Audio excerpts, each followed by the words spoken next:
காலையில தோட்டத்து சைடு வந்து போயிருந்தேன் ஃப்ரெண்ட்ஸ். அங்கே சொரக்கா கூட வந்து ஒன்று பார்த்தேங்க. அது வந்து விதைக்காக போட்டு விதையை எடுத்துட்டு அந்த சொரக்கா கூட கீழே போட்டிருந்தாங்க. பார்க்குறதுக்கே கொஞ்சம் அழகாக இருந்துச்சுங்க. இதை வச்சு எதாவது பண்ணலாம் அப்படின்னு சொல்லிட்டு எனக்கு தோணுச்சு.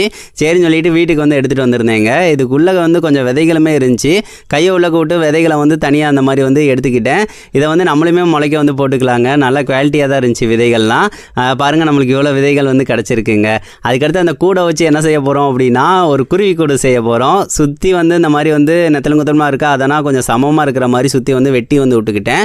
இப்படி வெட்டி விட்டுக்கிட்டோம் அப்படின்னா கொஞ்சம் கரெக்டாக இருக்கும் அப்படின்னு சொல்லிட்டு, அதுக்கடுத்து இதுக்குள்ளே வந்து தேங்காய் நாரை வைக்க போகிறோம். தேங்காய் நார், அதுக்கடுத்து காஞ்ச இலதலைகள், இல்லாட்டினா வந்து இந்த புல்லே வந்து காஞ்ச புல் இருக்கும்ல, அந்த இந்த மாதிரி கொஞ்சம் வச்சு விட்டோம் அப்படின்னா கண்டிப்பாக குருவிகள் வந்து கூடு கட்ட உள்ளக்க வருங்க. ஏன்னா இதுக்கு முன்னாடி வந்து ஒரு பாக்ஸ் வச்சு அதில் குருவி கூடு கட்டிச்சு. அது போக மணி பிளான்ட்டில் வந்து குருவி வந்து கூடு கட்டிச்சு.